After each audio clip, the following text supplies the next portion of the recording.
Hello, I am Athira, Assistant Professor, Department of Commerce, AJK College of Arts and Science. I am going to deal with the topic Important Documents of a Company. The first important document of a company is Memorandum of Association. First, the meaning of Memorandum of Association. The Memorandum of Association is the most important document of the company. In fact, it is the foundation on which the structure of the company is based. It is the charter of a company which contains the fundamental conditions upon which alone the company can be incorporated. It defines the company's relationship with the outside world. It lays down the powers and objects of a company and the scope of operation beyond which it cannot do anything. Any action outside the scope of Memorandum of Association will be ultra biased, beyond power of the company and so void. Under section 256 of the Companies Act 2013 define the Memorandum of Association is Memorandum means the Memorandum of Association of a company as originally framed or as altered from time to time in pursuance of any previous company's law or of this act. And this definition does not throw any light on the scope and use and importance of memorandum in a company. So, according to Lord Macmillan, the Memorandum of Association defines as the purpose of Memorandum of Association is to enable the shareholders, creditors, and those who deals with the company to know what is permitted range of enterprises. Being the constitution of the company, this document is almost of unalterable nature. It is recognized under Section 13 that the memorandum shall not be altered except in the manner and to the extent provided in the Act. Forms of memorandum and different forms of memorandum of association. The next topic is different forms of memorandum of association. It is defined under Section 4. The memorandum of association of a company shall be in such one of the four in Table A, B, C, D and E in Schedule 1 to the Companies Act 2013 as may be applicable in the case of a company. So, Table 1 defines that Table 1 is a form of memorandum of association of a company limited by shares. And Table B is a form of memorandum of association of a company limited by guarantee and not having a share capital. And Table C is a form of memorandum of association of a company limited by guarantee having a share capital. And Table D is a form of memorandum of association of an unlimited company and not having a share capital. Table D is a form of memorandum of association of an unlimited company not having a share capital. Next topic is the printing and signing of memorandum. It is framed under Rule 13 of a Company's Incorporation Rules 2014 under Section 3(1) of the Companies Act 2013. Next is the printing and signing of memorandum under Rule 13 of the Companies Incorporation Rules 2014 under Section 3(1) of the Companies Act 2013. It needs at least 7 persons in case of a public company, at least 2 persons in case of a private company, and at least 1 person in case of a one-person company must subscribe their name to the memorandum. Only person capable to enter into a contract on his own can subscribe to the memorandum. Both artificial and natural persons can subscribe to the memorandum. In the case of illiterate subscribers to the memorandum, the thumb impression or mark duly attested by the person writing for him should be given.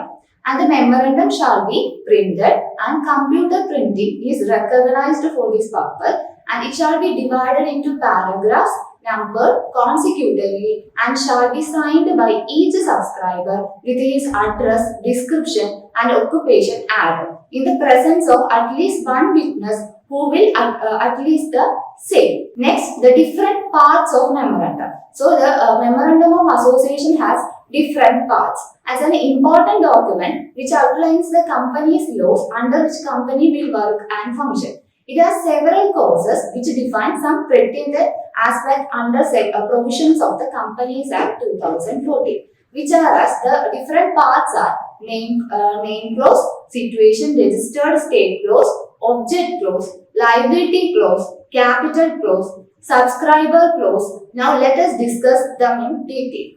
First thing is name clause of memorandum of association. So this is the important thing in memorandum of association. The name of the company should be stated in this clause. A company name should be which is not identical in any manner to any existing company also. There are some words which are strictly prohibited to be used in the names of a company in any manner. The word private limited should be in the end of any private company, and the word limited should be the end of every public limited company. And section 8 or not-for-profit company are not required to use the word private limited or limited at the end of their company's law. This is stated in the name clause of memorandum of association. Next is situation clause of memorandum of association. In this case, the name of the company registered office should be mentioned. The company should intimate the location of registered office to the registrar within 30 days from the date of incorporation. In case the permanent address of the company is not given, it is one of the important aspects is correspondence for the company will send on this.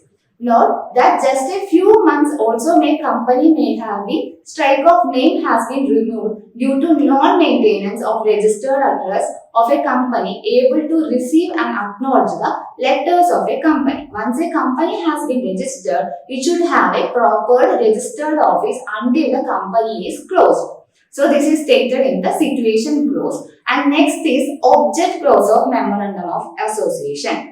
Every company has specific business which they will run after a company is incorporated. This clause states that business which this proposed company will commence after incorporation, that too in detail. Now, as per the Companies Act 2013, only main objects and other objects which are ancillary to main objects are covered. Any business run apart from this can lead to closure of business. So again, there are some business which are required approval from different authority, like for loan and capital funding, Reserve Bank of India is required. For commencing insurance business, approval from Insurance Regulatory and Development Authority of India. So this is stated in the object clause, and the next clause of memorandum of association is liability clause of memorandum of association.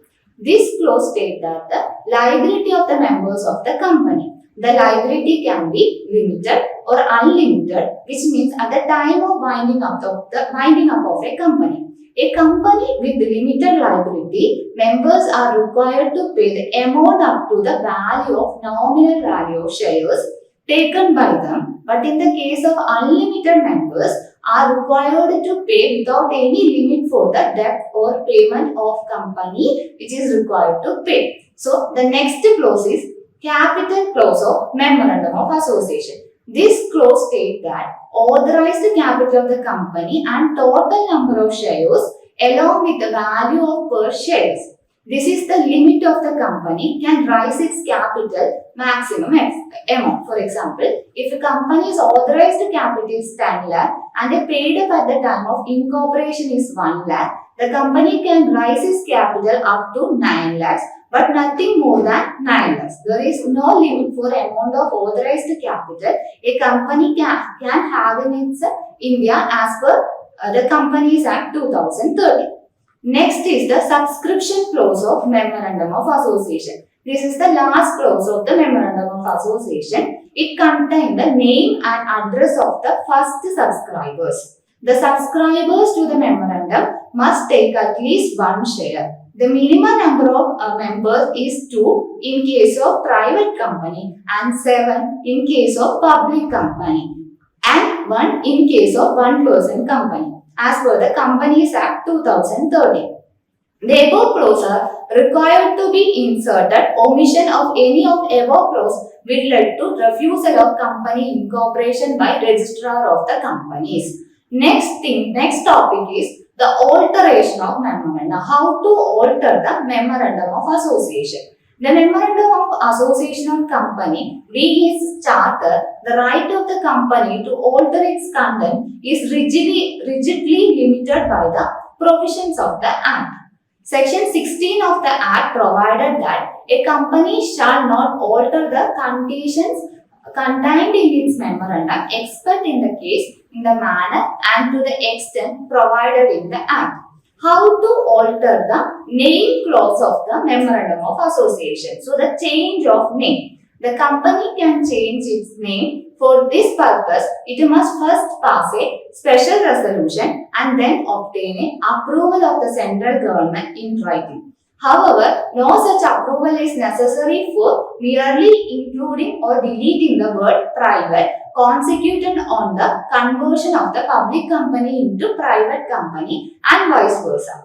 The registrar shall enter the new name, the register, in the place of the former name and shall issue a fresh certificate of incorporation. Necessary alterations shall also be made in the memorandum by the registrar. The change of name shall be complete and effective only on the issue of such certificate. The rights, obligations of company will not be affected on the change of its name. Next, the change of registered office. A company can shift its registered office from one place to another within the same city, town or village provided a notice of change is given to the registrar within 30 days of such change. But were the registered office to be changed outside the local limit of any city, town or village in the same state, special resolution to that effect must be passed. A notice of such change shall be given to the registrar within 30 days of change, and these two changes in the registered office do not involve alteration of memorandum. And the next is the change of the object clause. Section 17 of the set only give a limited right to the company to alter its object clause. This section provides specific purpose that the object clause can be altered only if the change enables the company to carry on its business more economically or more efficiently, to attain its main object by new or improved means, to enlarge or change the local areas of its operation, to carry on some business which under existing circumstances may be conveniently or advantageously combined with the business of the company, to restrict or abandon any of the objects specified in the memorandum, to sell or dispose of the whole or any part of the undertakings of the company, to amalgamate with any other company or body of persons. The company can alter its object clause only to the above named purpose. The Company Law Board has no jurisdiction to confirm any alteration which is not covered by Section 17, Subsection 1. The alteration must leave the business of the company substantially the same what it was before, with only such changes in the mode of conducting it as will enable it to be carried on more economically or more effectively. The additions or alterations should be stepped in aid it improve efficiency and generate more resources. Such powers are conferred expressly in the memorandum or by implication therefrom. Such powers are incidental to the attainment of the objects. So this is the first important document, Memorandum of Association, and another important document of a company is Articles of Association. So Articles of Association is the secondary document which define the rules and regulations made by the company for its administration and day-to-day management. In addition to this, articles contain the rights, responsibilities, powers and duties of members and directors of the company. It also includes the information about the accounts and audit of the company. And every company must have its own articles. However, a public company limited by shares can adopt Table A instead of Articles of Association. It comprises of all the necessary details regarding the internal affairs and management of the company. It is prepared for the person inside the company, that is members, employees, directors, etc. The government of the company is the governance of the company is done according to the rules prescribed in it. The company can frame its articles of association as per their requirements and choice. So, The definition of articles of association. Next is the definition. As per section 2 subsection 5 of the Companies Act 2013, articles means the articles of a company as originally framed or as altered from time to time or applied in persons of any previous company's law or of this act. Next, how to alter the articles of association of a company. Section 14 of the Companies Act 2013 laid down that subject to the provision of this act and to the conditions contained in the memorandum, a company may by special resolution alter its articles. Every alteration of article shall be filed with the registrar together with the printed copy of the altered articles within a period of 15 days. Section 14 subsection 2. Any alteration of the articles so registered shall be valid as if it were originally in the articles. A company may alter its articles in accordance with the above provisions in any of the manner mentioned below. By adoption of new set of articles, by addition or insertion of new articles, by deletion of an article, by amendment of a specific article, or by substitution of a specific article. Next is the procedure for altering the article. What are the procedure to be followed for altering the articles of association? Company which propose to alter its articles of association has to follow the procedures detailed below. First thing is convene and hold a board meeting to consider and decide which of the articles are to be altered and pass a formal resolution in this respect. Next, fix time, date and venue for holding a general meeting of a company for passing a special resolution as required by section 14 of the Companies Act 2013. Next thing, approve, notice, agenda and explanatory statement. So the next thing is fix time, date and venue for holding a general meeting of the company for passing a special resolution as required by section 14 of the Companies Act 2013.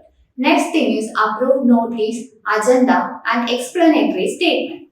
And next thing is authorize the company secretary or any other competent officer of the company to issue notice of the general meeting as approved by the board. On the conclusion of the board meeting, sent to the stock exchange where the securities of the companies are listed and particulars of the proposed alteration of the articles of association of the company.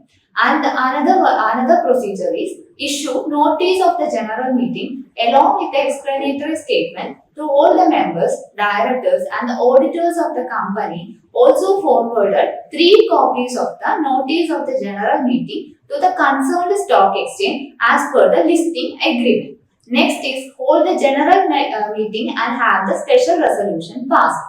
If the company is a listed company and the alteration of articles of association related to the insertion of the provision defining a private company, then ensure that the special resolution as aforesaid is passed by only through the postal ballot.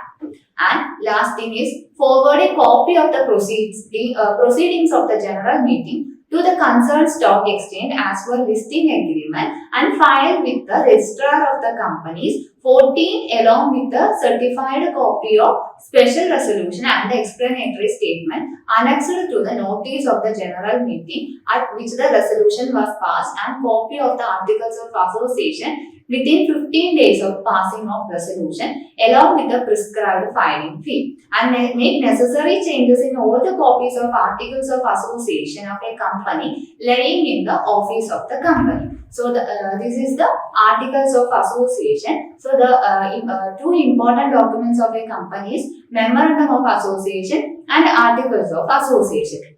So next topic is the major differences between the memorandum of association and articles of the association. On the basis of condition, the memorandum contains the condition upon which alone the company is granted incorporation. These conditions are fundamental and unalterable. And the next is On the basis of condition, the articles are to be internal regulations of the company, and over these the members have full control and they can be easily altered. On the basis of power, the memorandum cannot give the company power to do anything contrary to the provisions of the Companies Act. According to the power, the articles are not only limited by the Act, but they are also subsidiary to the memorandum and cannot exceed the powers and contained therein. On the basis of contract, the memorandum is in the nature of a contract between the company and the outside dealing with it. On the basis of contract, the article do not create a contract between the company and the outsiders. On the basis of objective, the memorandum contains the objectives and powers of the company. On the basis of objectives, the articles provide the regulation by which these objectives and powers are to be carried in its effect. According to the provision, a person dealing with the company is supposed to know the provisions of its memorandum. According to provision, in articles of association, a person dealing with company is supposed to be know the provisions of its article if there is a breach of this provision. On the basis of alteration, the memorandum cannot be altered except as regards certain specific particulars and in accordance with the provisions of the law. On the basis of alteration, the articles can be altered by a special resolution at any time. On basis of relation, the memorandum limits the area beyond which article cannot go. On basis of relation, in articles of association, in this sense, articles is subsidiary to the memorandum. On the basis of validity, the memorandum is the dominant instrument and controls articles. On the basis of validity and articles of association, any provision contrary to the memorandum of association is invalid. On the basis of the deed, a company of every company must have its memorandum of association. And on the basis of deed, a company limited by shares may have its own articles of association. On the basis of registration, memorandum must be registered at the time of incorporation and the article registered or may not be registered. On the basis of scope, the memorandum is the charter which defines and conveys the powers and limitations of the company.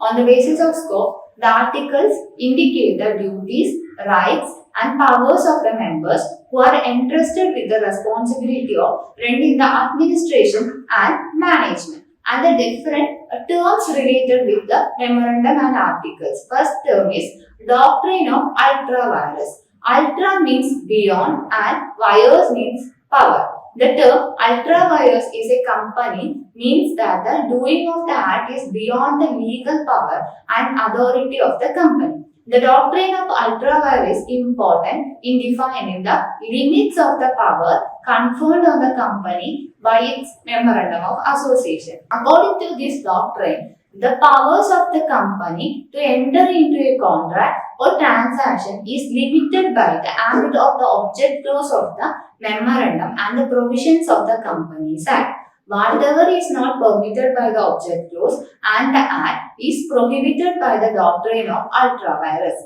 If a company engage in any activity or enter into any contract which is ultra-virus outside the power conferred by the memorandum or act, it will be null and void so far as the company is concerned and it cannot be subsequently ratified or validated even if all the shareholders give their consent. Thus, under this doctrine, a company has power to engage in only such activity or enter into such transaction which are essential to the attainment of the object specified in the memorandum and which are reasonably and fairly incidental to the main object and which are permitted by the provisions of the Companies Act. Next thing, the effects of ultra-virus transaction. If a company enter into a transaction which is ultra-virus, it will have the following effects. First thing is injunction. Whenever a company goes beyond the scope of the object clause or any of its members can get an injunction from the court to restrain the company from undertaking the ultra-virus act. Next is the personal liability of director. If the transaction is ultra-virus, for instance, if the funds of the companies are misapplied, the director will be held personally liable.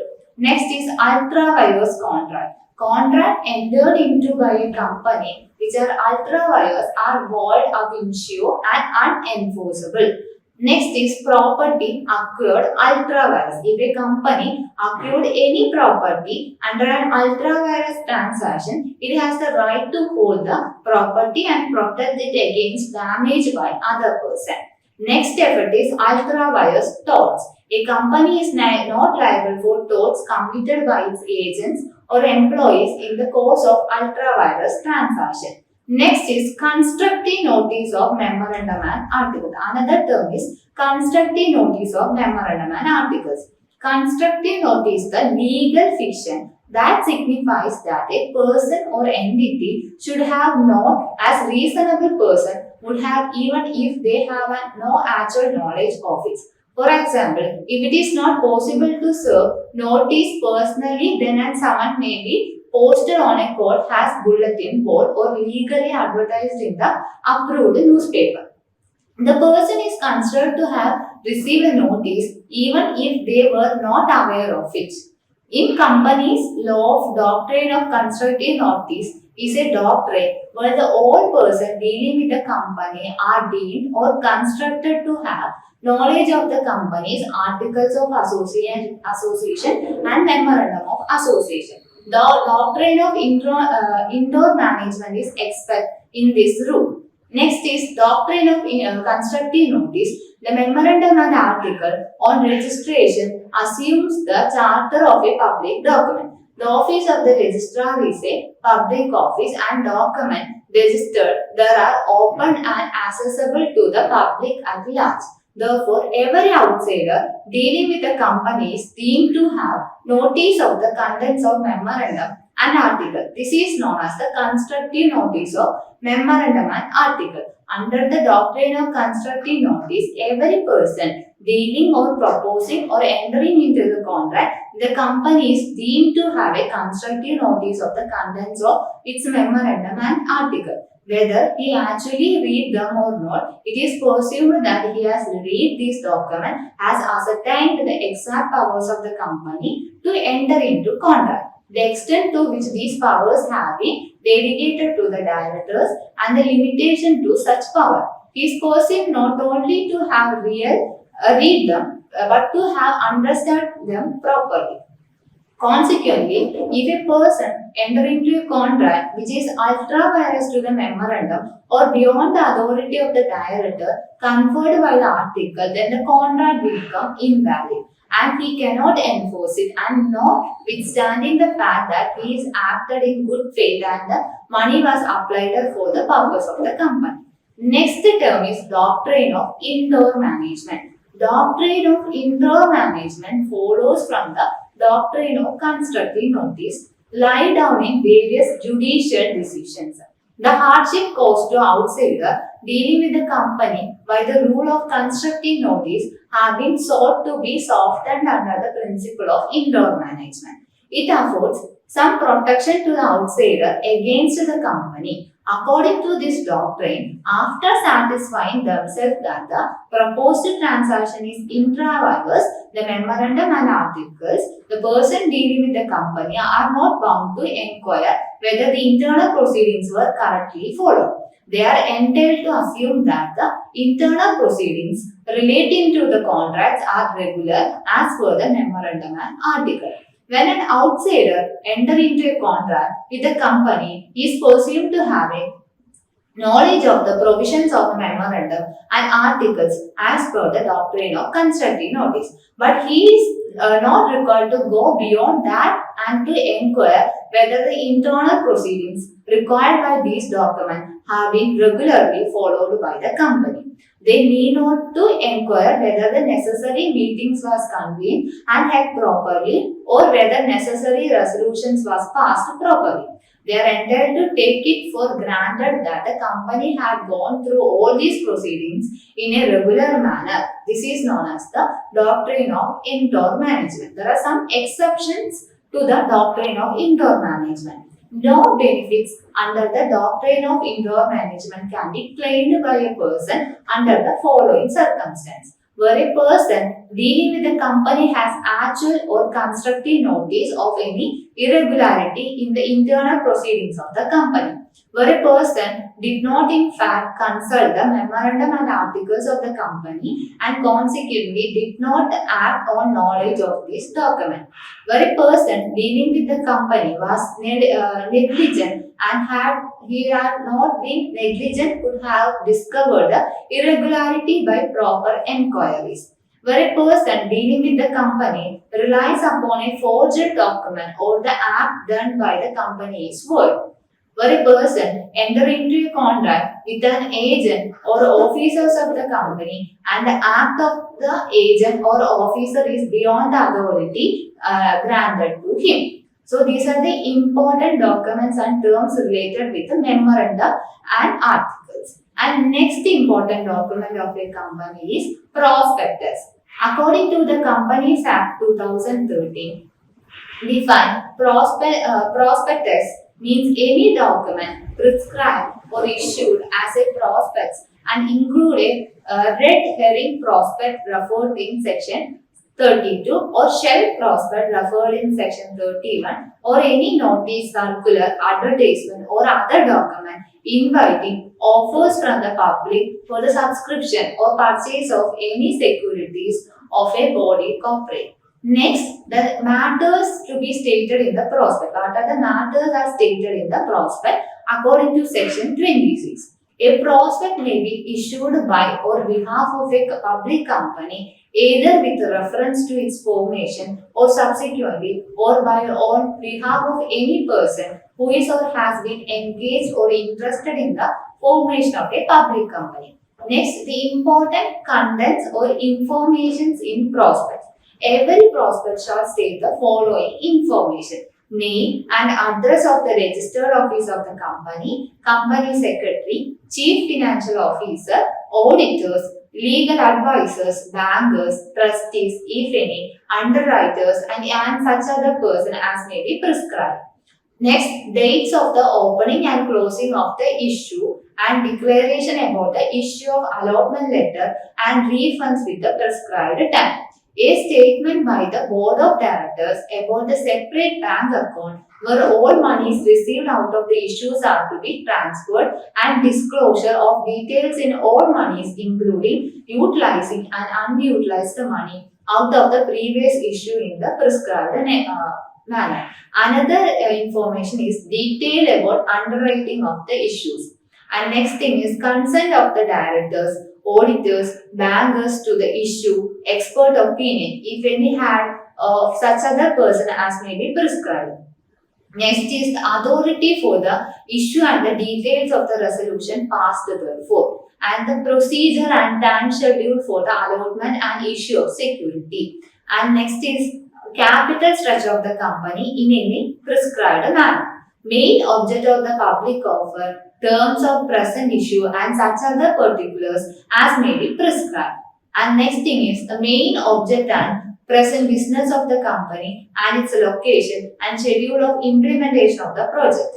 And the particulars relating to the management perception of risk factor specific to the project, gestation period of the project, extent of progress made in the project, and deadline for completion of the project, and any litigation or legal action pending or taken by the government department or a statutory body during the last 5 years immediately preceding the year of issue of prospects against the promoters of the company. And next, the minimum subscription, the amount payable by way of premium, issue of shares and otherwise done on cash, and the details of the directors including their appointment, remuneration and such particulars of the nature and extent of their interest in the company as may be prescribed. And the last thing is disclosure in such manner as may be prescribed about or source of promoters' contribution. Next is the statement in lieu of prospects. Statement in lieu of prospect is similar to actual prospect but without the invitation to the public for subscribing to the shares of the company. This statement is prepared when a company issues share by private placement. The statement in view of prospect is prepared for the purpose of record and it is filed with the registrar of companies before the allotment of shares. The prospect contains a summary of the past, present and prospect of the company, and the prospect expressly invite the public to buy the shares issued by the company. It is the basis of share issue. The contents of prospect are considered legal evidence in the event of dispute between shareholder and the company. A misleading clause in the prospect will be taken seriously by the courts. So, these are the important documents of a company: memorandum of association, articles of associations, and prospects. Thank you.